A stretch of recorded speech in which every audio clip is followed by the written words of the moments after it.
मनुष्य पाटील आज न्यूजरूम चर्चेमध्ये आले आहेत. माजी मुख्यमंत्री पारदर्शकतेबद्दल आजकाल आपण भरपूर ऐकतो, पण याआधी सुद्धा पारदर्शकतेची चर्चा झाली होती.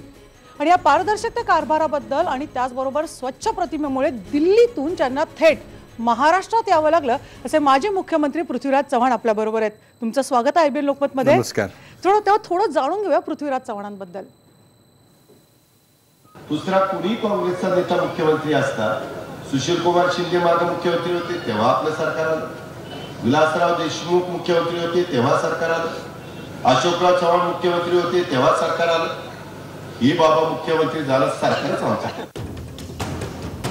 अतिशय सुसंस्कृत समजल्या जाणाऱ्या पृथ्वीराज चव्हाणांनी राष्ट्रवादीची किती आणि कशी ठासली असेल याचा हा पुरावा.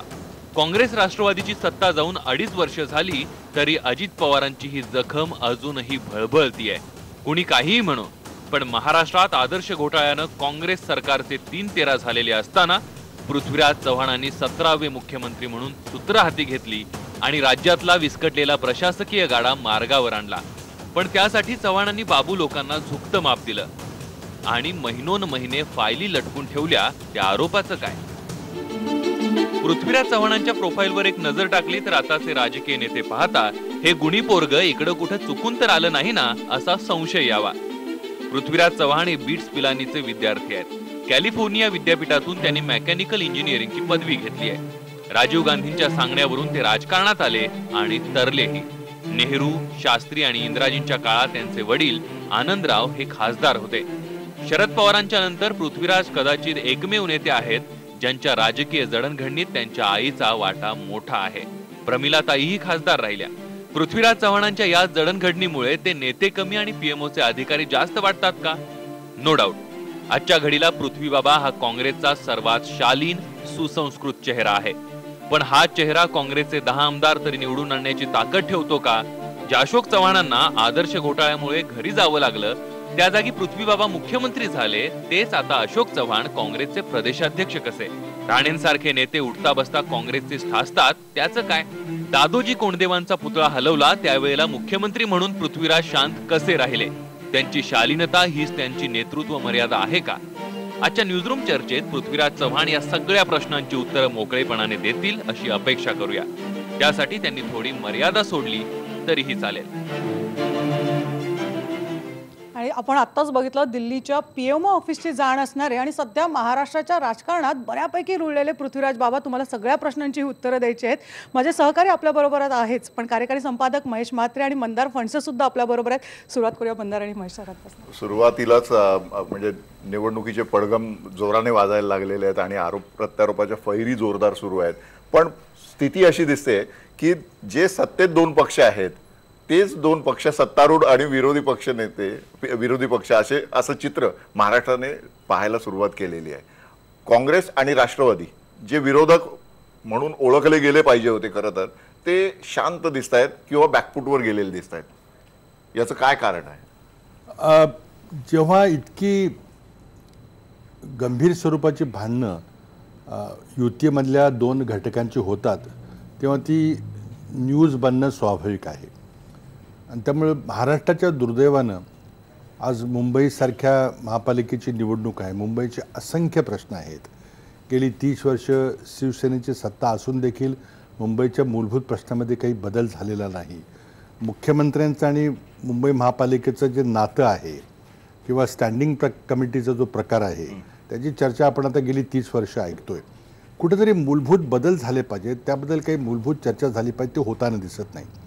ही जी सत्तेची साठमारी चाललेली आहे म्हणजे विनोदी नाटक चाललेलं असं दिसतं की राजीनामे घेऊन लोक काही फिरतायत. कोण कोणाला गुंडांचं राज्य कोण म्हणतंय, कोण म्हणतं मी गुंडांना घेऊन त्यांना सुधारू. म्हणजे आता गुंडांना सुधारण्याचं काम आता BJP करणार आहे का? म्हणजे सगळं विनोदी सगळं चाललेलं आहे. ते दुर्दैवी आहे. पण खरं म्हणजे मुंबईच्या प्रश्नांच्यावर आणि नंतर ग्रामीण भागामध्ये ग्रामीण महाराष्ट्राच्या प्रश्नांच्यावर, शेतकऱ्यांच्या प्रश्नांच्यावर चर्चा झाली पाहिजे. आज महाराष्ट्रामध्ये सर्वात जास्त आत्महत्या शेतकऱ्यांनी गेल्या वर्षात केलेल्या आहेत. ते आकडे आपल्यासमोर आहेत. आणि आता सत्तेमध्ये येताना भारतीय जनता पक्षाने ज्या असंख्य घोषणा केल्या त्याचा पोकळपणा आणि त्या निवडणुकीतले जुमले होते म्हणून बेदरकारपणे नेते सांगतात आणि एका मागोमाग आपण सगळी त्यांची फसवी आश्वासनं, फसवी जाहिरातबाजी ही पुढे यायला लागलेली आहे. ह्याची चर्चा कमी कमी व्हायला लागलेली आहे. आणि शेवटी मग मीडियाचं काय, जेवढे म्हणजे आता TRP करता जेवढी भांडणं जोरात होतील, जेवढ्या जोरात शिवाय एकमेकाला देतील तेवढंच व्ह्युअरशिप वाढते आणि त्यामुळे हे फार दुर्दैवी आहे. नाही, पण व्ह्युअरशिप जर वाढत असेल तर म्हणजे हा तुमचा मुद्दा मला असं पटत नाही आहे. कारण ज्या पद्धतीने लोकशाही, आपण लोकशाही प्रधान देशामध्ये आहोत, विरोधी पक्षाने विरोधी पक्षाचं काम करावं, सत्तारूढांनी त्यांचं काम करावं. पण विरोधी पक्ष जर कामच करत नसेल तर सत्तारूढांनी ती स्पेस घेतली तर याला आम्ही कशी काय दोषी ठरतो? काम करत नाही असं नाहीये, पण आमचा आवाज कुठेतरी या गोंधळामध्ये ना भांडणामध्ये कधी कुठेही काय झालं, समजा एखाद्या आपल्या जाहीर सभेमध्ये आपण बसलो आणि चांगलं भाषण चाललंय, वक्ता चांगला बोलतो आणि त्याचं मागं काहीतरी दोघात मारामारी चोरस सुरू झाली की सगळं सोडून तिकडे बघायला येतं. ते असं चाललेलं आहे. दुर्दैवी आहे महाराष्ट्राकरता. ही काही भाजपकडून अपेक्षा नव्हती. एक मोठा भाऊ, आत्ता सत्तेतला मोठा भाऊ या नात्यानं भाजपनी शिवसेनेला बरोबर घेऊन जायला पाहिजे होतं. काही मतभेद असतील, सत्तेची वाटणीचा काही प्रश्न असेल तो घ्यायला पाहिजे होता, तो झालेला नाही. अर्थात मी पहिल्या दिवसापासून आपल्याशी सर्वांची चर्चा करताना जेव्हा शिवसेना सत्तेत सामील झाली त्या दिवसापासून, त्याच्या आधी शिवसेनेने विरोधी पक्ष नेत्याची भूमिका घेतली होती, त्या दिवसापासून सांगतोय की BMCच्या निवडणुकीच्या आधी हे बाहेर पडतील. सरकार पडेल का नाही कदाचित नाही, कदाचित ते अल्पमतात जाईल. अल्पमतात गेल्यावर पुढं काय होईल हा एक वेगळाच प्रश्न आहे. आणि त्यामुळे तसंच झालेलं आहे. कारण इतका अंतर्विरोध आहे, एकमेकाच्या विरुद्ध इतकी द्वेषभावना आहे आणि ती कमी करण्यामध्ये मला वाटतं भारतीय जनता पक्षाच्या नेत्यांना यश आलेलं नाही. मुख्यमंत्र्यांनी जरी प्रयत्न केला असेल तरी जे दुय्यम दर्जाचे नेते आहेत किंवा पक्षाचे प्रमुख आहेत त्यांनी जेवढं अंतर वाढता येईल तेवढं वाढवायचा प्रयत्न केला आहे. हे दुर्दैवी आहे. आणि त्यामुळं काँग्रेसने जरी काही विकासाच्या आधारावर जर आम्ही कॅम्पेन करायला गेलो तर तो थोडी मागं पडते, गोष्ट खरी आहे. अर्थात काँग्रेसचे नेते, बहुतेक नेते ग्रामीण भागातले नेते ग्रामीण भागात आहेत. ते आपले गड सांभाळत आहेत म्हणा किंवा आपापल्या जिल्ह्यात काम करतात, आपल्या विभागात काम करतात. मुंबईचे नेते मुंबईत काम करतात. मुंबईमध्ये तिकीट विरोधी पक्ष नेते पण आपल्याच जिल्ह्यात बसलेले. आता खरं म्हणजे काय झालं की पक्षाध्यक्षांनी थोडी भूमिका पहिल्यापासून घेतली होती की आपापल्या एरिया, आपापले जिल्हे सांभाळा. त्यामुळं त्या दिशेनंच राजकारण चाललेलं आहे. काही सुरुवातीला मला वाटतं सर्व काँग्रेसच्या नेत्यांनी एका व्यासपीठावर येऊन एक चेहरा सगळ्या कॅम्पेनचा दाखवायला पाहिजे होता. ते कदाचित होऊ शकलेलं नाही, लॉजिस्टिक्सच्या प्रॉब्लेम असतील. परंतु काँग्रेसचे जे ग्रामीण भागातले नेते आहेत ते आपापल्या भागात जिल्हा परिषदेमध्ये काम करतात. दोन्ही निवडणुका एका वेळी होत आहेत.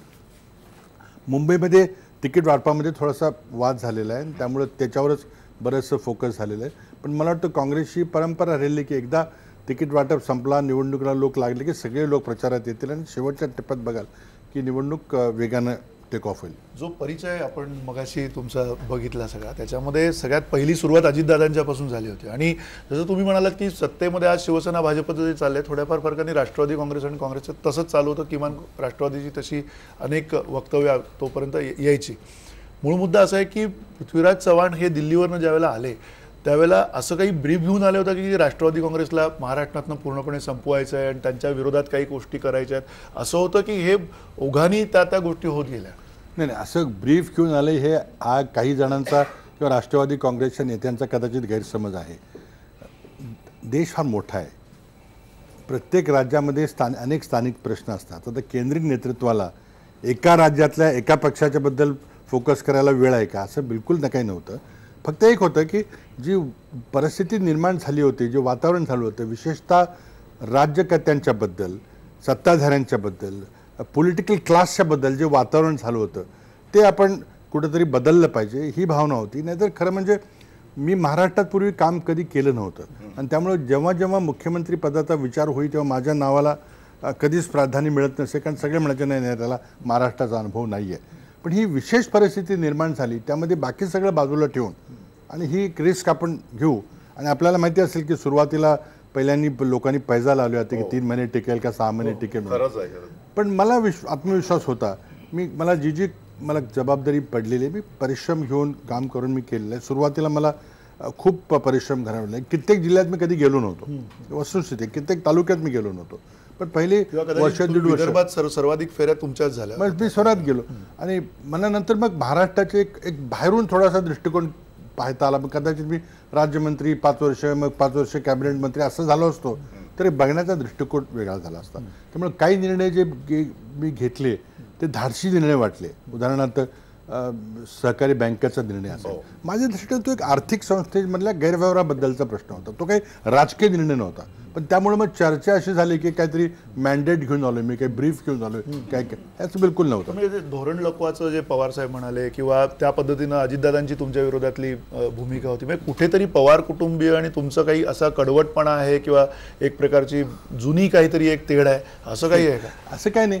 आता फायली निघत नाहीत वगैरे अशाशी आरोप आहे, तर ते फॅक्च्युअल काय परिस्थिती आहे की मुख्यमंत्री कार्यालयामध्ये मी नेहमी अनेक वेळा बोललेलो आहे, 2000 साली विलासरावनी CMOमध्ये मुख्यमंत्री कार्यालयामध्ये एक सॉफ्टवेअर बसवले, फाईल ट्रॅकिंग सॉफ्टवेअर. काय सॉफ्टवेअर आहे की कुठलीही फाईल मुख्यमंत्री कार्यालयात आली की किती तारखेला आणि किती वाजता आली त्याचा नोंद होती, आणि किती दिवस पडली ती गेली की त्याची नोंद होती. त्यामुळं कुठलीही फाईल किती तास मुख्यमंत्री कार्यालयात होते हे कळू शकतं आपल्याला. आणि त्यामुळे दर महिन्याला किती फाईल्स क्लिअर झाल्या, मुख्यमंत्री कार्यालयातून किती बाहेर गेल्या, किती आला हा एक विषय सुद्धा डिजिटली सावी होती त्यावेळेला. विलासरावजींनी केलं त्यावेळेला, विलासरावजींनी ही. आणि त्यामुळे आज माहितीच्या अधिकाराखाली तुम्ही कुठल्याही 2004च्या एप्रिलमध्ये किती फायली मुख्यमंत्र्यांनी काढल्या ते तुम्हाला कळू शकेल. तर त्यामुळं माझा दावा आहे की माझ्या कारकिर्दीत सर्वात जास्त फाईल क्लिअर झाल्या. आता अडचण काय झाली की एक सार्वजनिक कामाच्या फाईल्स ज्याला थोडा वेळ लागतो, अनेक निर्णय असतात, कित्येक वर्ष प्रलंबित असतात, ते घ्यायला थोडंसं चर्चा करावी लागते, वेळ करावी लागते. इथं सवय काय झाली होती की मीटिंग झाली, निर्णय झालं संपला, दुसरी मीटिंग घेतली की लोक म्हणतात बघा दिरंगाई झाली. पण क्वालिटी ऑफ डिसिशन्स आणि क्वालिटी ऑफ आपण जे काम वर्क केलं, किती महत्त्वाचे मूलभूत केले त्याकडे आपण पाहिलं. एखाद्याची ULCची फाईल क्लिअर करणं, ज्यामध्ये बऱ्याच लोकांचा इंटरेस्ट असतो, त्या फाईल करणं आणि एखादा मोठा निर्णय घेणं. समजा आता इंदू मिलसारख्या जमिनीचा निर्णय घेणं किंवा मराठा समाजाला आरक्षण द्यायचा, मुस्लिम समाजाला आरक्षण द्यायचा निर्णय घेतो. मराठा समाजाला आरक्षण घ्यायचा निर्णय हा जवळजवळ 1.5 वर्ष आमच्या निर्णय घेतल्यानंतर पेंडिंग होता, कारण आम्हाला माहिती गोळा करावी लागली. आता याला तुम्ही दिरंगाई म्हणणार का? त्यामुळं मला एवढंच सांगायचं की माझ्यावर पवारसाहेबांसारख्या एका ज्येष्ठ नेत्यांनी आरोप केले, मला त्याचं वैयक्तिक थोडंसं काय वाटलं काय, पण आय फॉरगॉटन इट की राजकारणामध्ये सगळं सहन करावं लागतं. प्रॉब्लेम असा आहे कुठल्या फायली अडकवल्या, एकदा कधी जाहीर चर्चा करायची का? कुठल्या फायली अडकल्या? सवय लागली होती की प्रत्येक आला की तुमचं वैयक्तिक काम करून दिलं, तुमचं वैयक्तिक काम केलं. आणखी दुसरी महत्त्वाची बाब, मी जेव्हा आलो त्यावेळेला देशात आणि राज्यात माहितीच्या अधिकाराचा कायदा होता. आपण प्रामाणिकपणे बसूया, कुठला पक्ष कुणाचा घोटाळा हे आपण बाजूला ठेवू. ह्यातले दिल्लीला घडलेले घोटाळे आणि महाराष्ट्रात घडलेले घोटाळे किती बाहेर आले असते जर RTI कायदा नसता तर. आम्ही जेव्हा अटल बिहारी वाजपेयी सत्तेत होते आम्ही किती आरोप केले, कॉफिन स्कॅमपासून प्रमोद महाजनचं स्कॅम असेल, टेलिकॉमचं स्कॅम असेल, किती स्कॅम आले, आमच्याकडून कागदपत्र मिळाले नाहीत.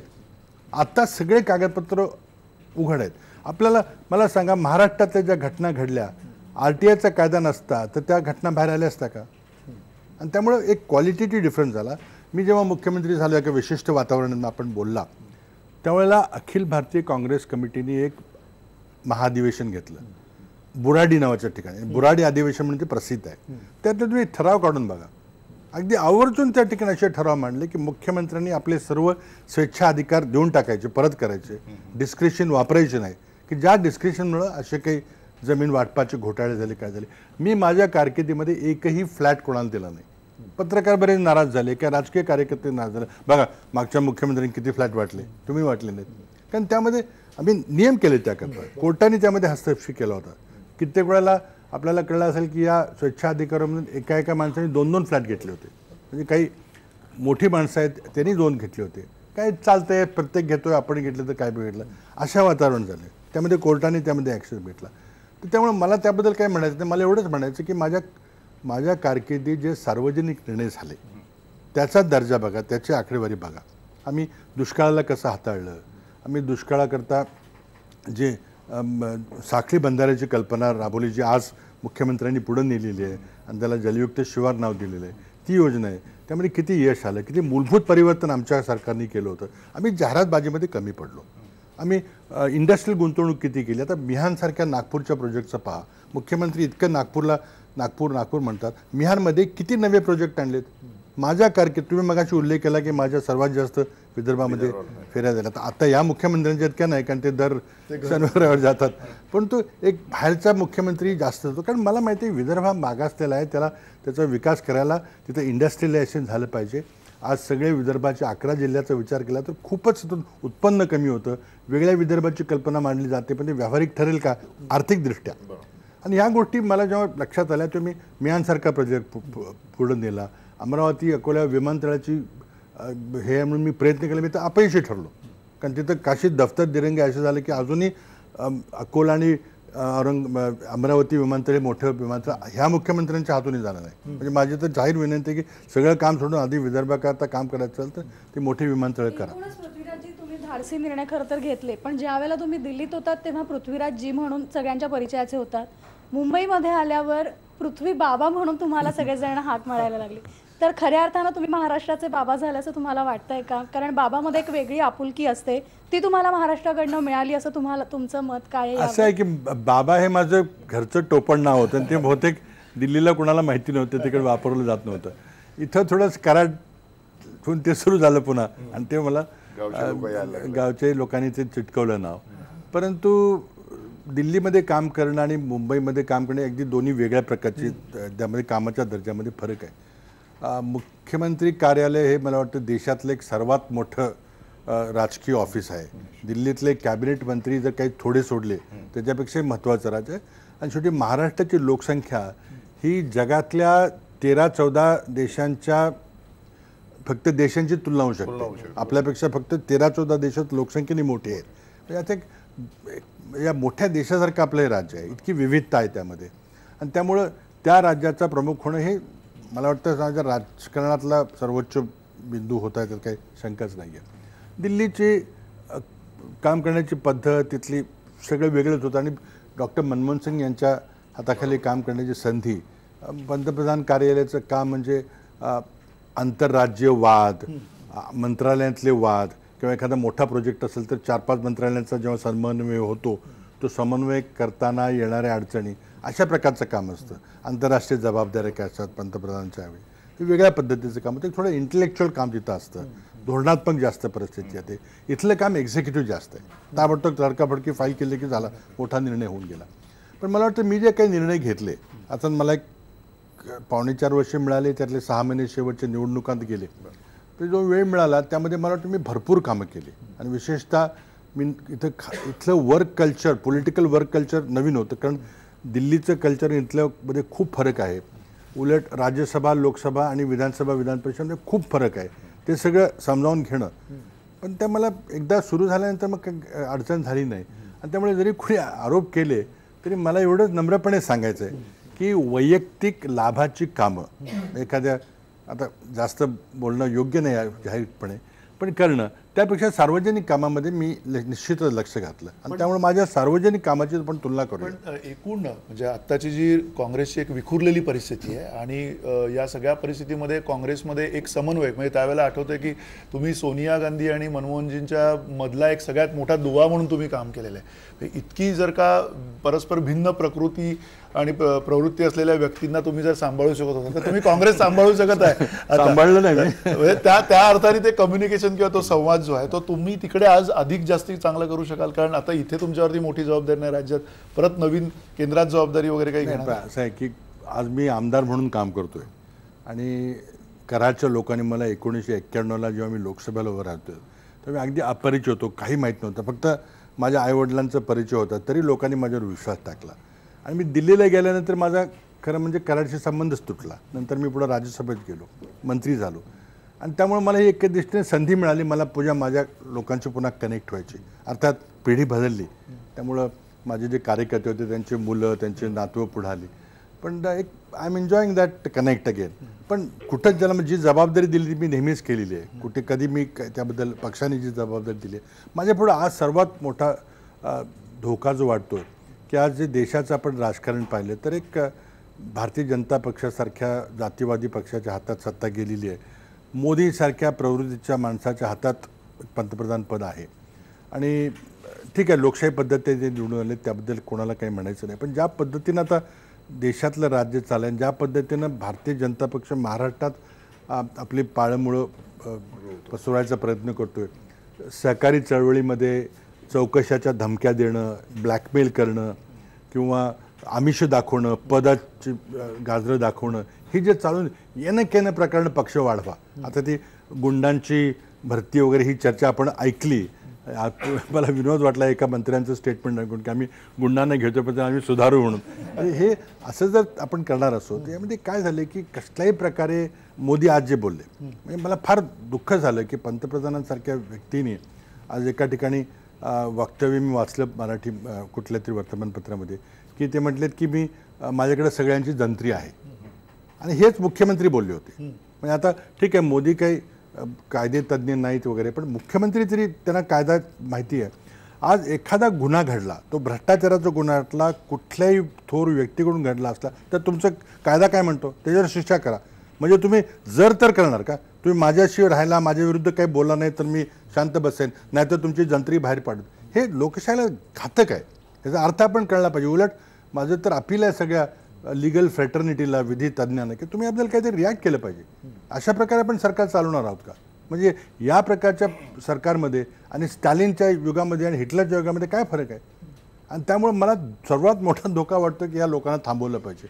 आणि म्हणून या निवडणुकीमध्ये मी सर्वांना अपील केलेलं आहे. पुण्याचं मी उदाहरण घेतो, मी थोडंसं त्या निवडणुकीत होतो, की आपण समविचारी पक्षांनी आपल्या आपसातले मतभेद बाजूला ठेवून एकत्र आले पाहिजे या लोकांना थांबवण्याकरता. पण त्यामध्ये थोडेसे आमचे मतभेद आहेत. उदाहरणार्थ राष्ट्रवादी काँग्रेसनी निवडणूक झाल्याबरोबर जी घोषणा केली की आमचा भारतीय जनता पक्षाला बिनशर्त पाठिंबा राहील, आय वॉज व्हेरी डिस्टर्ब्ड. मला फारच दुःख झालं की अशा प्रकारचं स्टेटमेंट आलं आणि कशा करता आलं, काय झालं होतं. आणि ते एक स्टेटमेंट कुठे आधी निसंदिग्धपणे कुणी अजून परत घेतलेलं नाही. म्हणजे I am very sorry to say that. परंतु राष्ट्रवादी काँग्रेस असो किंवा भाजपवर टीका करताना असो, पण काँग्रेसमध्ये सुद्धा अंतर्गत बंडाळी आहे. त्याबद्दल तुमचं काय मत आहे हे सुद्धा आम्हाला जाणून घ्यायचं आहे. पण घेऊया एक छोटासा ब्रेक.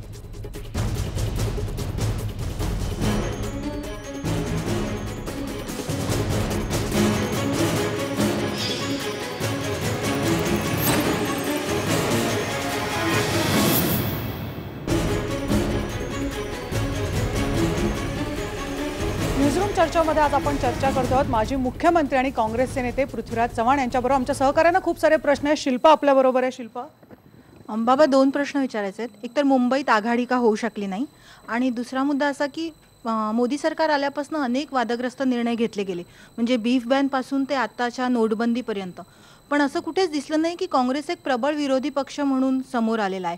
अगदी नोटबंदीचा विषय जो एवढ्या सगळ्या लोकांना लागू असून पण तिसऱ्या दिवशी चिदंबरमनी प्रेस कॉन्फरन्स घेतली, तर असं वाटत नाही का की काँग्रेस विरोधी पक्ष म्हणून पूर्णपणे अपयशी ठरलाय?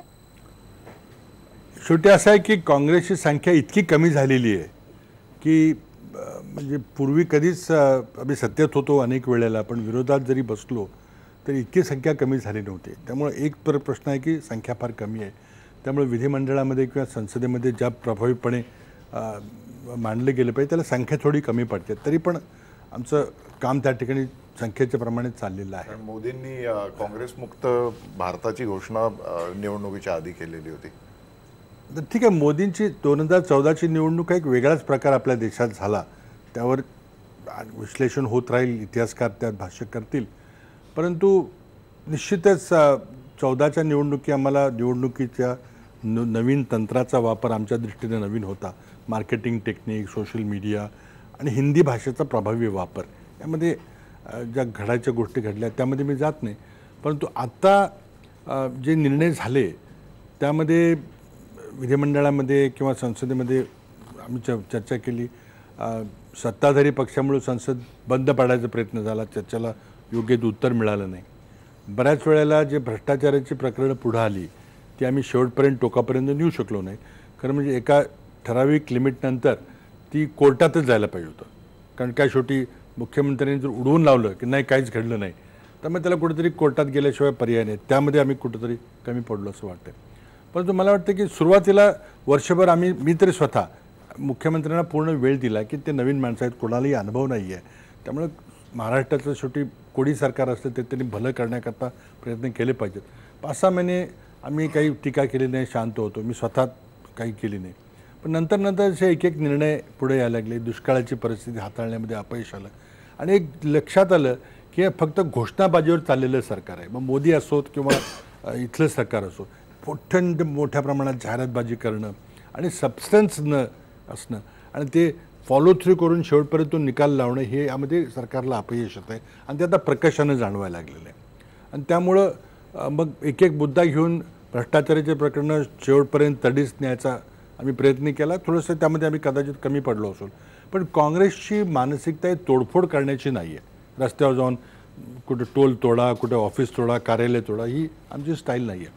आणि त्यामुळे आता काय झालं, आपल्याला सवय झाली आहे की आक्रमक विरोधी पक्ष म्हणजे कुठेतरी तोडफोड केली पाहिजे, कुठेतरी राजदंड रोज पळवला पाहिजे, काही सदस्य निलंबित झाले पाहिजेत. ते झालं, पण तुम्हाला वाटतं चर्चा ही थोडीशी मुद्देसूद अशी झाली पाहिजे आणि कुठं कुठं सरकार चुकते निर्णय घेताना. आता रोज प्रकरणं घडत आहेत. आता एक प्रकरण पुढं आलं आहे, वृत्तपत्रांनी काढलं का 2 महिन्यापूर्वी की ग्रामीण विकास मंत्रालयाने जवळजवळ 200-250 कोटीची कॉन्ट्रॅक्ट्स इतके छोटे छोटे त्यात भाग केले की 3 लाखाच्या आत ई टेंडरची मर्यादा ओलांडण्याकरता 2,96,000, 2,95,000 अशी 250 कोटीचे कॉन्ट्रॅक्ट्स दिलेत. आणि जर मुख्यमंत्री शांतपणे सगळे प्रकार बघत बसणार असतील आणि सरकार टिकवण्याकरता काही वाटेल ते सहन करणार असतील ते दुर्दैवी आहे. पण तुम्हाला वाटतं की पॉईंट वेल टेकन की आम्ही आणखी थोडंसं प्रत्येक गोष्टीमध्ये नोटबंदीला विरोध करण्यामध्ये थोडा उशीर झाला. 31 तारखेला ज्या दिवशी मोदींचं 50 दिवस संपले आणि त्यांचं व्याख्यान झालं, मला वाटतं की मोदींच्या राजकीय पंतप्रधान म्हणून राजकीय कारकिर्दीतला सर्वात लोएस्ट पॉईंट होता. त्यांची बॉडी लँग्वेज, ते काय सांगितलं, आमच्या सर्वांची काय अपेक्षा होती आणि ती सगळी टोटली फोल्ड ठरली. आता ते न्यू इयर्स डे होतं, सगळे कुठं कुठं गेले होते. मीच दिल्लीला त्या दिवशी होतो म्हणून मीच प्रेस कॉन्फरन्स घेतली आणि तिथं मी बोललो. नंतर मग 2-3 दिवसानंतर चिदंबरम बोलले. पण त्यावेळेला नंतर आम्ही मग जे आक्रमक आंदोलन केलं 15-16 तारखेला RBIला घेरावा घातला. मी स्वतः नागपूरला आणि बेंगलोरला गेलो होतो. प्रेस कॉन्फरन्सेस आम्ही घेतल्या सर्व ठिकाणी आम्ही घेतल्या. पण मला वाटतं ताबडतोब जे करायला पाहिजे होतं किंवा बहुतेक जे ATMच्या लाईन्स होत्या तिथं जाऊन लोकांनी जरा प्रदर्शन केलं पाहिजे होतं, दंगा करायला पाहिजे होता, ते आम्ही नाही केला. ते आमच्या म्हणजे राजकीय संस्कृतीमध्ये ते इतक्या प्रमाणे बसत नाही. पण शेवटी विरोधी पक्ष म्हणून आम्हाला थोडंसं दाखवावं लागेल की आम्ही अस्तित्वात आहोत म्हणून. काही गोष्टी मान्य केल्या पाहिजेत, पण आम्ही प्रभावी विरोधी पक्ष म्हणून बरंच आमचं काम आता सुधारले पहिल्यापेक्षा. तुम्ही मान्य करता आहात की प्रभावी विरोधी पक्ष असला पाहिजे आणि त्यासाठी तशा पद्धतीने काम केलं पाहिजे. पण केंद्रात आणि राज्यामध्ये थोडी स्थिती भिन्न आहे. केंद्रामध्ये त्यांच्याकडे पूर्ण बहुमत आहे, परंतु राज्यामध्ये पूर्ण बहुमत नाही आहे. आणि जो तुमच्या सोबत आघाडीमध्ये सत्तेत असलेला राष्ट्रवादी काँग्रेस पक्ष आहे, त्यांनी जेव्हा सरकार स्थापन करण्याची, देवेंद्र फडणवीस सरकार स्थापन करण्याची वेळ होती, त्यावेळेस जेव्हा शिवसेना 70 दिवस त्यांच्याबरोबर नव्हती, त्यावेळेस बिनशर्त पाठिंबा देऊ केलेला होता आणि त्यांना स्टॅबिलिटीची हमी दिलेली होती. तर विरोधी पक्ष जर सत्तारूढ पक्षाला स्टॅबिलिटीची, स्थिर सरकारची हमी देत असेल, तर मुख्यमंत्री काल आपण ज्या खुर्चीवर बसलात तिथे बसलेले होते, त्यांनी सांगितलं की 5 वर्ष आम्ही पूर्ण स्थिर आहोत. नाही, 5 वर्ष स्थिर राहणार नाही, त्याला अनेक कारणं आहेत. परंतु त्यावेळेला गोष्टी घडल्या, ही गोष्ट खरी आहे की आमची मोठी चूक त्यामध्ये झाली की आम्ही अध्यक्षांची निवडणूक लढवायला पाहिजे होती. आमचं आधी स्ट्रॅटेजी ठरली होती की आपण अध्यक्षाची निवड लढवायची. त्यामुळे शिवसेना, राष्ट्रवादी काँग्रेस आणि काँग्रेस यांनी जर एकत्र मतदान केलं असतं तर पहिल्या दिवशीच त्यामध्ये आकडे काही देवेंद्र फडणवीस यांच्या बाजूचे नव्हते. आणि त्यामुळे मग प्रत्येक पक्षाला आपली भूमिका स्पष्ट करावी लागली असते.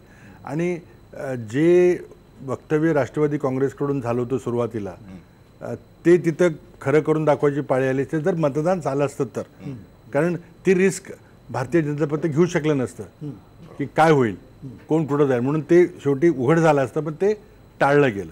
मला वाटतं ती आमच्या पक्षाकडून फार मोठी चूक झाली की अध्यक्षपदाची निवडणूक लढवली. त्यामुळे सगळ्या राजकारणाला कलाटी बसले ते, कारण तिथंच मग कोण कोणाबरोबर आहे ते स्पष्ट झालं असतं. आता ते झाकली मूठ अजूनही सव्वा लाखाची आहे.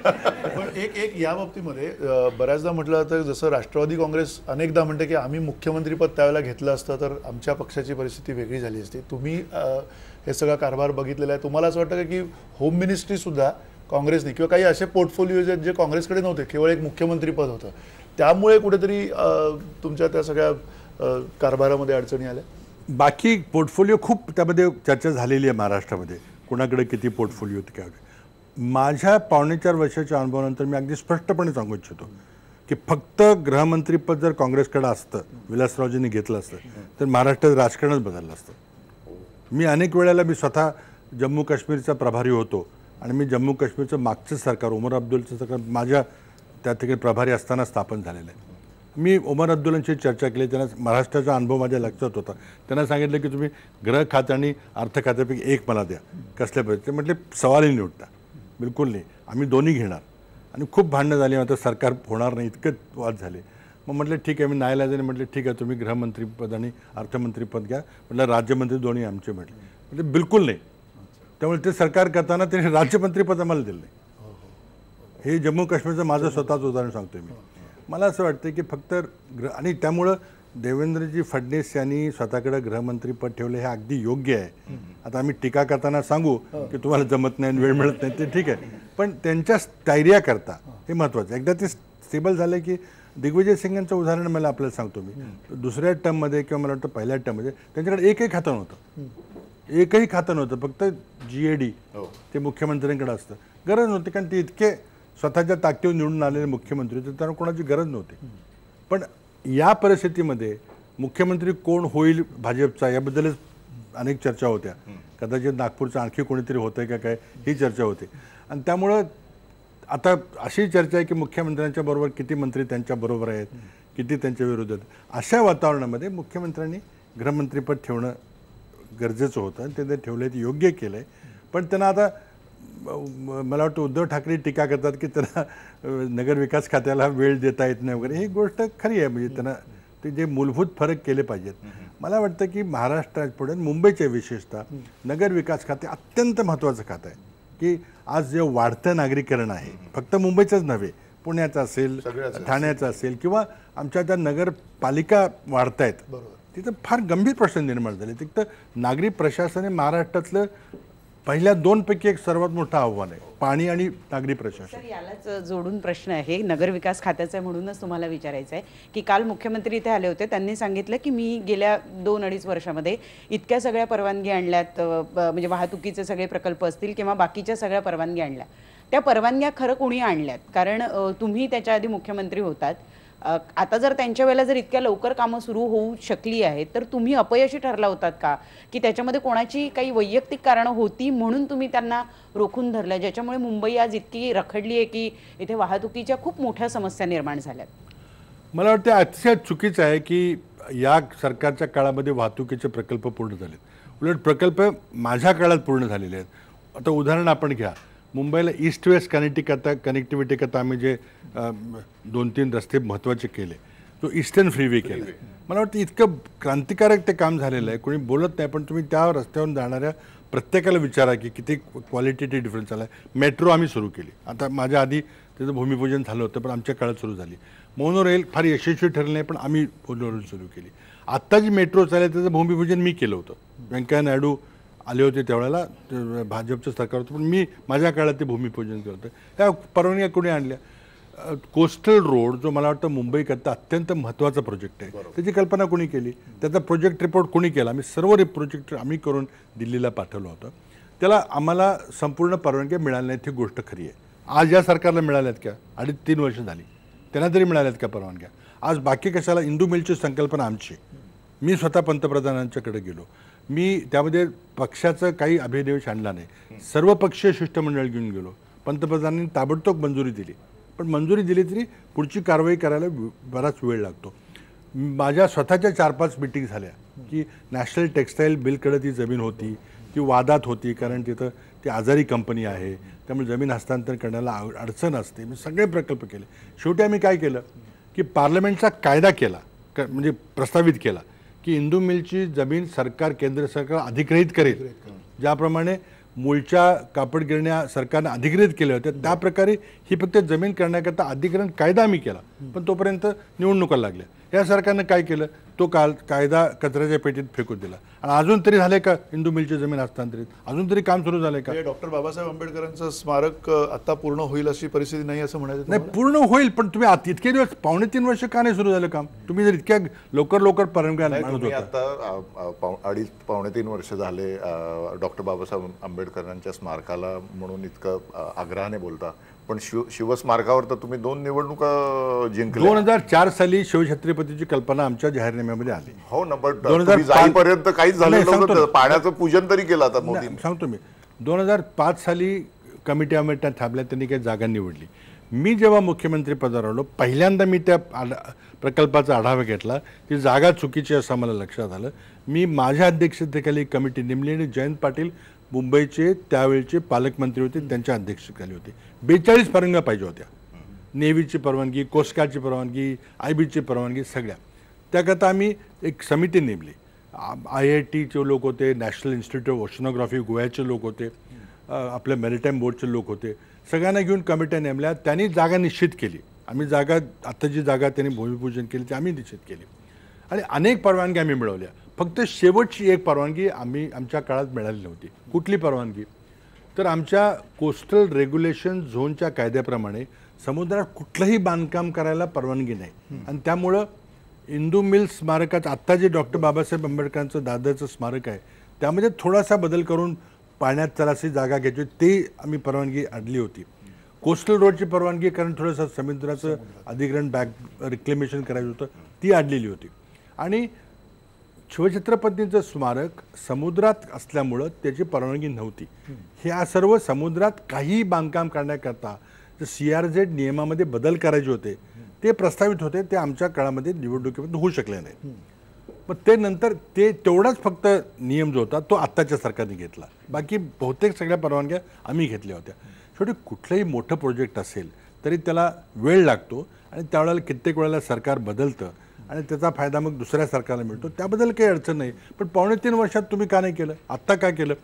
जर परवानगी पर्यावरण मंत्रालयानं शिवछत्रपती जयंतीच्या 2 दिवस आधी 2015ला मिळाली होती, तो 2015ला 19 फेब्रुवारीला शिवछत्रपती स्मारकाचं भूमिपूजन का झालं नाही? पंतप्रधानांना वेळ नसेल समजा, नाही झालं 19 फेब्रुवारी 2015ला. वर्षभर का नाही झालं 2015च्या वर्षामध्ये? त्यामध्ये झालं नाही, वेळ त्यांना मिळाला नसेल, परदेशी दौरे वगैरे असतील. मग 19 फेब्रुवारी 2016ला का नाही झालं? मग त्या शिवछत्रपती काय तुम्ही फक्त BMCची निवडणुकीची वाट बघत होता? तुम्हाला राजकारणच करायचं आहे. मुंबई पुणे मेट्रोचं हेच झालं. 2.5-3 वर्ष प्रोजेक्ट प्रकटवला. स्मारक किंवा भावनिक मुद्दे जे असतात त्याचा राजकारणासाठी वापर करून निवडणुकीसाठी मतं मागायची, ही तर भारतीय लोकशाहीची शोकांतिका आहे. तुम्ही विदेशामध्ये शिकलेले आहात, राहिलेले आहात, तिथलं राजकारण अमेरिकेतलं तुम्ही जवळून बघितलेलं आहे, तर तुम्ही सुद्धा त्याच पठडीतले होतात ना त्या काळात. नाही, म्हणून काय झालं की मला वाटतं की याचं राजकारण, भावनिक राजकारण करणं चुकीचं होतं. आणि म्हणून आम्ही हे सगळे आणि पर्टिक्युलरली ह्याचे जे वाहतुकीचे प्रकल्प होते, आमच्याकडे खूप प्रकल्प झाले. आमच्या मूलभूत कल्पना आम्ही काय मांडल्या. आता मला कोस्टल रोडचं विचारा. कोस्टल रोड या सरकारनं 2.5-3 वर्षात का नाही काम सुरू केलं? त्यांना एक स्पष्ट सरळ प्रश्न विचारतो मुख्यमंत्र्यांना मी, की तुम्हाला कोस्टल रोडची CRZची परवानगी मिळाली आहे का? हो, नाही तर नाही सांगा. नसेल मिळालं तर मग का तुमची 2.5-3 वर्ष थांबलेली ही जबाबदारी? आज आपल्याला मूलभूत प्रश्न आहेत हे मुंबईचे, ते सोडवायचे आहेत.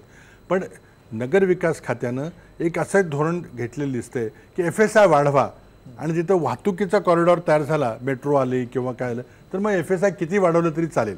आणि अशा प्रकारे मुंबईचा विकास बिलकुल चुकीचा आहे. नुसतं FSI वाढवला आणि वाहतुकीची समस्या जर थोडीशी सुटली तर अनेक प्रश्न येतात. घनकचऱ्याचं काय? अजून मुंबईच्या घनकचऱ्याचा प्रश्न आपण सोडवू शकलो नाही. स्मार्ट सिटीची घोषणा सरकारने केली आहे. काय झालं मुंबईच्या स्मार्ट सिटी का आता कुठला प्रोजेक्ट आला? एक तरी झाला का? ती कम्प्लिटली अपयशी ठरलेली कल्पना होती. सर, नक्कीच याच्या व्यतिरिक्त एक प्रश्न, आता अजित पवारांचा आपण ज्यावेळी ऐकलं, अजित पवार वारंवार तुमच्यावर टीका करतात एवढे दिवस झाले तरी, अजित पवारांचं आणि तुमचं खटकलं कुठे? कुठल्या निर्णयावर तुमचं पहिल्यांदा बिनस? नाही, असं बिलकुल खटकलं नाही. अजित पवारांचे त्यांच्याकडे काही चांगले गुण आहेत. मग त्यांनी अर्थमंत्री म्हणून चांगलं काम केलं. आता ते वैयक्तिक बाबी बऱ्याच आहेत. काय झालं की ते एक मला वाटतं खटकण्याचं मुख्य कारण असेल की जो सिंचन प्रकल्पाचा गोष्ट झाली, तर सिंचन प्रकल्पामध्ये मी माझ्या संबंध 4 वर्षाच्या कारकिर्दीत माझी भाषणं सगळून काढा, मी कधीही सिंचन घोटाळा किंवा सिंचन स्कॅम हा शब्द वापरलेला नाही. कारण काय, शेवटी निर्णय कोणी घेतले, एका व्यक्तीने घेतले का? हे अनेक वर्षापासून काँग्रेसचं सरकार होतं, नंतर आघाडीचं सरकार होतं, नंतर शिवसेनेचं सरकार होतं, अनेक सरकारने जे निर्णय घेतले होते. पण नेट रिझल्ट काय झाला की आपल्याला काहीतरी धोरण घेताना चुका झाल्या. काय चुका झाल्या मोठ्या, की आपण अतिउत्साहीपणामध्ये प्रचंड मोठ्या प्रमाणात प्रकल्प मंजूर केले, पैसे नव्हते आणि पैसे देऊ शकलो नाही. अनेक उदाहरण मी सांगतो. आणि त्यावेळेला मी जेव्हा स्वतः अजित पवारांच्या अर्थ खात्याचा अहवाल आपल्यासमोर आला आणि त्यामध्ये असं म्हटलं गेलं की गेल्या 10 वर्षामध्ये 70,000 कोटी रुपये खर्च झालेत आणि सिंचनामध्ये 0.1% वाढ झालेली. हे आता अर्थ मंत्रालयाचा अहवाल होता. त्यामध्ये विरोधी पक्षाने प्रश्नचिन्ह उभं केलं आणि मला जे महाराष्ट्राची मी माहिती घेतली होती त्यामध्ये हे काहीतरी कुठेतरी गणित बिघडलंय याची मला जाणीव होती. आणि त्यामुळे मी काय केलं, मी चौकशी केली का? चौकशी जर केली असली तर गृह मंत्रालयाला ACBला सांगितलं जर चौकशी करायला, मी सांगितलं सिंचन खात्याला की बाई काय वस्तुस्थिती आहे सांगा. आता श्वेतपत्रिका म्हणजे चौकशी नव्हे हे तर माहीत नव्हतं, पण कसा काय तो अर्थ निघाला गेला. आणि त्यामुळे मी काहीतरी लचांड मागे लावलंय आणि ते एका व्यक्तीच्या मागे लावलंय असा गैरसमज केला गेला. कारण ते काय म्हणजे अगदी वसंतदादाचा गोसीखुर्द प्रकल्प 76 मला वाटतं 84-85 साली झालेला, त्यावेळी कोण कोण मुख्यमंत्री होते, त्यानंतर कोण सिंचन मंत्री झाले, का तुम्ही स्वतःला अंगावर घेतलं स्वतःच्या? म्हणजे कुठेतरी मनात काही काळं होतं का? माझा फक्त प्रश्न एवढा होता की ह्यामध्ये आपल्या चुका झालेल्या आहेत. कुणाच्या चुका मी बिलकुल त्यामध्ये अभिनिवेश ठेवला नाही. काँग्रेसचं सरकार होतं, शिवसेनेचं होतं किंवा कोण मंत्री होता, त्या दुरुस्त केल्या पाहिजेत, स्पष्ट आहे. आणि त्या दुरुस्त करणं हा महाराष्ट्राचा प्रश्न आहे, सगळ्यांनी मिळून आपण सोडवला पाहिजे. तर त्याला चौकशीचं स्वरूप मीडियाने अर्थात दिलंच, कारण ते आकडेच असे धक्कादायक होते आणि मग ते चौकशी माझ्यावर लावली आणि म्हणून ते तिथून मग सुरू झालं. पण असा बिलकुल माझा उद्देश अजिबात नव्हता आणि आजही नाही आहे. पण सत्य परिस्थिती जी आहे ती जनतेसमोर आली पाहिजे आणि त्यातून आपल्याला काही निर्णय घेता आले पाहिजेत. ABC ॲनालिसिस झालं पाहिजे. जे प्रकल्प 90% पूर्ण झाले त्यांना आधी लवकर पूर्ण केले पाहिजेत. जे आपण आत्ताच अलीकडे सुरू केले त्यांचं काय करायचं, सरकारने काही धोरण घेतलं पाहिजे. मला वाटतं त्यातून सुरू झालं. पण मला वाटतं त्यांनी अर्थमंत्री म्हणून आम्हाला अडचणी खूप निर्माण झाल्या, पण एक चांगलं स्ट्रिक्ट डिसिप्लिन होते, नाही म्हणायची त्यांना कला होती, ती अनेकांना जमत नाही. त्यांची थोडीशी स्टाईल थोडीशी वेगळी आहे. आता ती सर आता पण सुद्धा शिवसेना कायम थ्रेट देत असते भाजपला, तसंच राष्ट्रवादी पण त्यावेळी अनेकदा थ्रेट देत होती काँग्रेसला. याबद्दल सुद्धा जाणून घ्या आणि ते तुम्ही कसं तारलत याबद्दल सुद्धा विचारायचं. पण घेऊया एक छोटासा ब्रेक. माजी मुख्यमंत्री पृथ्वीराज चव्हाण यांच्याबरोबर आपण चर्चा करत आहोत. अगदी राजकीय चर्चा तर त्यांच्याकडनं ऐकायच्याच आहेत, पण अगदी त्यांच्या आवडीनिवडीबद्दल सुद्धा आम्हाला जाणून घ्यायचं आहे. थेट जाऊया महेश सरांकडे. आपण 2 महत्त्वाच्या लोकांबरोबर काम केलं. एक म्हणजे भारताला संगणक युगात, डिजिटल युगात घेऊन जाणारे राजीव गांधी, तत्कालीन पंतप्रधान, यांच्यामुळे तुम्ही राजकारणाकडे वळलात आणि भारताला आर्थिकदृष्ट्या सबळ करणारे, ज्यांनी जागतिकीकरण, व्यापारीकरण आणि उदारीकरणाचा पाया रोवला, त्या डॉक्टर मनमोहन सिंग यांच्याबरोबर तुम्हाला काम करण्याची संधी मिळाली. हे 2 लोकोत्तर नेते होते ज्यांनी भारताला दिशा देण्याचा प्रयत्न केला. त्या दोघांबद्दलच्या काही आठवणी तुम्ही आमच्याशी शेअर कराल का? पहिल्यांदा राजीव गांधी यांचा माझा संपर्क, मी त्यावेळेला राजकारणात नव्हतो पूर्ण वेळ, आणि राजीव गांधींनी संगणकीकरणाचं जे काम सुरुवातीला केलं त्यांना लगेच लक्षात आलं की जर संगणक फक्त इंग्रजी भाषेत जर काम करणारे असतील तर ते भारताचा काही उपयोग नाही आहे. आणि त्यामुळं लगेच त्यांनी भारतीय भाषेमध्ये संगणक आहेत का अशा प्रकारे शोध सुरू केला. दिल्लीला एक विभाग आहे, डिपार्टमेंट ऑफ ऑफिशियल लँग्वेजेस, ज्याचं काम असं असतं की भारतीय भाषांमध्ये उपकरणं आहेत का, टाईपरायटर आहे का, टेलिप्रिंटर आहे का वगैरे. तर त्या खात्याने शोध चालू केला की कोण कोण काम करते. खूप जुनी गोष्ट आहे. आणि त्यावेळेला मी परदेशातून नुकताच आलो होतो. मी स्वतः एक लॅब सुरू केली होती, कामार करायला कम्प्युटरमध्ये सुरू केली होती. मलाही लिहायचं लक्षात आलं की कराडचे काही मंडळी आले, तू काय करतोस म्हणून बघायला. आणि तिथं बघायला काय टी व्हीसारखं स्क्रीन, कम्प्युटर स्क्रीन ठेवलेलं आणि त्यावर काम करतोय.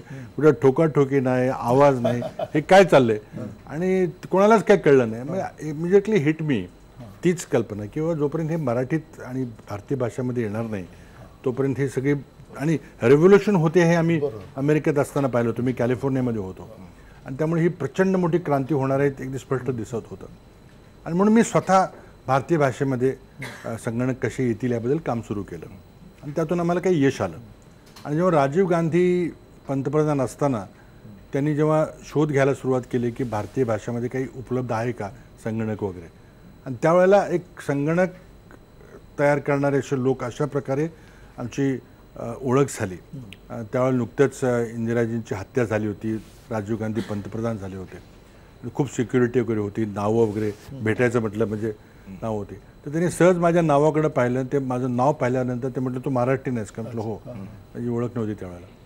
मग त्यांनी म्हटलं की ते यशवंतराव चव्हाणांचा नातेवाईक आहे का? तर मी म्हटलं नाही, यशवंतराव चव्हाणांचं नाही. तरी त्यांना काही राहुल नाही. तर म्हटलं प्रेमाला ताई का कोई रिलेशन हो गया, असंही डायरेक्ट विचारलं. म्हटलं हा उनका लडका हूँ. आणि त्यांना मग त्या दिवसापासून ओळख झाली. मग आमचा संपर्क याबद्दल असायचं फक्त टेक्नॉलॉजिस्ट म्हणून. मलाही राजकारणात थेट यावं असं म्हणजे यावं न यावं, मी अमेरिकेतून परत आलो होतो. 91ला जेव्हा माझ्या मातोश्री त्यावेळेला खासदार होत्या, तर त्यांनी मी निवडणूक लढणार नाही असं सांगितलं. आणि बऱ्याच लोकांना माहीत नसेल की राजीव गांधींनी दुसरा मतदारसंघ जर निवडायचा झाला अमेठी शिवाय, इंदिराजीने एकदा मेढक म्हणून लढल्या होत्या, तर तो कराड निवडावा, कारण मी लढणार नाही, रिक्त आहे, कोणाला बाजूला करायचा प्रश्न नाही, तर तुम्ही ते कराडून उभं राहा, दुसरा मतदारसंघ.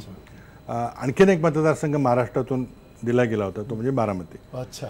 पण त्यावेळेला अजित पवार खासदार म्हणून निवडून आले होते, माहीत नसेल. आम्ही दोघे एकाच वेळेला खासदार झालो.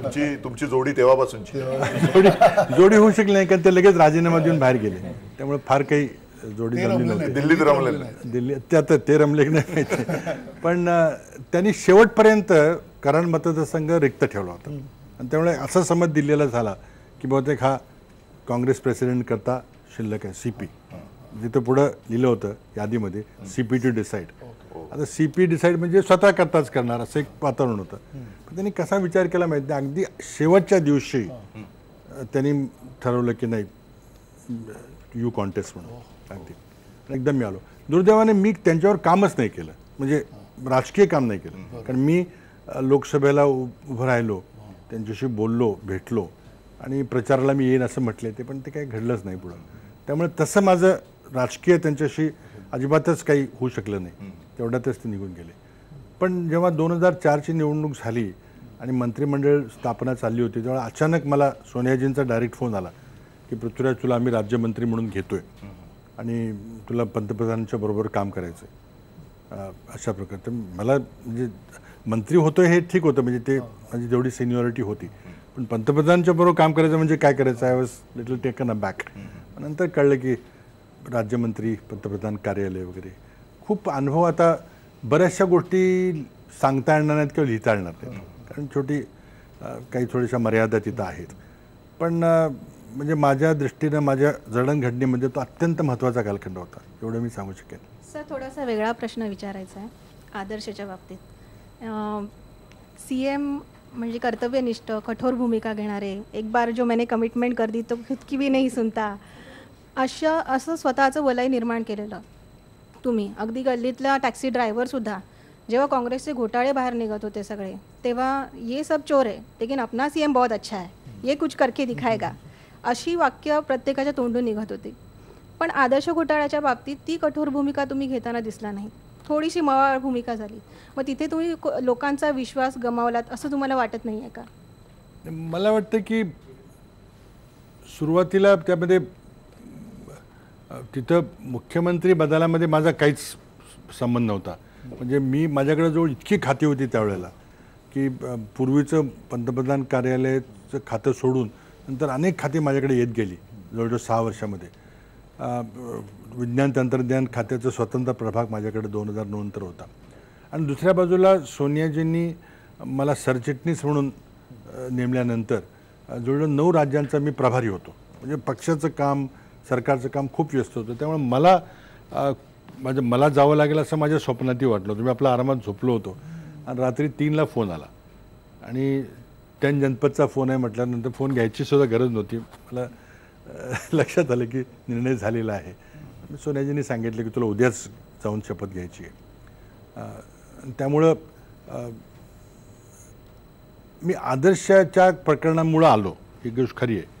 आणि त्यामध्ये सुरुवातीला मी ठरवलं की त्याच्या आधी एक गोष्ट लक्षात घेतली पाहिजे की दिल्लीमध्ये अँटनी जे आमचे संरक्षण मंत्री होते त्यांनी ती जमीन संरक्षण खात्याची आहे म्हणून त्यांनी CBI-कडे ती केस नोंदवली आणि त्यावेळेला CBI-चं खाते माझ्याकडेच होतं. पण ते कुठल्याही मंत्र्याला जर सरकारी प्रकरणामध्ये काही जर अपव्यवहार झाला असेल तर थेट CBI-ला प्रकरण देता येतं. त्यामुळे कुणाची पंतप्रधानांची गरज लागत नाही, परवानगी लागत नाही. आणि CBI-चं खातं तसं पंतप्रधानांच्याकडे असतं, पण राज्यमंत्री म्हणून मी काम पाहत होतो. त्यामुळे ही केस CBI-कडे ऑलरेडी गेली होती मी आलो तेव्हा. पण मी निर्णय घेतला की एक न्यायालयीन चौकशी आपण आयोग नेमावा, सगळ्या सहकाऱ्यांची चर्चा केली आणि त्याप्रमाणे तो आयोग नेमला, पाटील आयोग नेमला. आणि त्यानंतर मग 2-3 वर्ष आयोगाचं काम चाललं होतं, त्यामध्ये आम्ही कुठं काही हस्तक्षेप केला नाही. आयोगाने अहवाल दिला आणि त्या अहवालानंतर मग पुढच्या कारवाई झाली की त्यात काय करायचं. त्यामुळं कठोर भूमिका घेणं किंवा काय घेणं हे एकतर आघाडी सरकार होतं, त्यामुळं इतर बाबतीमध्येही जी प्रकरणं आत्ताच्या सरकारने काही बाहेर काढलेली आहेत किंवा समजा सिंचन घोटाळ्याची चौकशी करण्याचा निर्णय हा तत्कालीन गृहमंत्र्यांनी घेतलेला आहे, बऱ्याच लोकांना माहिती नाही. पण त्यांनी ओपन इन्क्वायरी चालू केली होती. पण त्यामुळे आघाडी सरकारच्या काही मर्यादा असतात आणि त्यामुळं तो अहवाल स्वीकारायचा नाही असा निर्णय कॅबिनेटने घेतला, सर्वांनी मिळून घेतला. तो एकट्याचा निर्णय नव्हता. आणि त्यानंतर मग कोर्टात CBI-ची केस चालू होती आणि ती केस डिफेंड करते. त्यामुळे सरकारचा रोल त्यामध्ये लिमिटेड होता. राज्यपाल महोदयांनी काही वेगळा निर्णय घेतला, त्यांनी स्वतंत्र निर्णय घेतला. त्यामुळे मुख्यमंत्र्यांचा रोल त्यामध्ये काही फार मोठा नव्हता. सर, एक प्रश्न विचारत होता. जसा फाईलचा विषय निघाला, तुम्ही म्हणाले की शरद पवारांनी तुमच्यावर आरोप केला होता, तसाच तुमच्या पक्षामधनं तुम्हाला तुमच्या मंत्र्यांनी असा कोणी विरोध केला का त्यावेळी? नाही, एक असं होतं की आमदारांची एक भावना असायची की आमची वैयक्तिक कामं झाली पाहिजे. वैयक्तिक म्हणजे आम्हाला निवडून नाही, मतदारसंघाची नाही, ती सार्वजनिक कामं आहेत. मतदारसंघाच्या कामाचा प्रश्न नव्हता.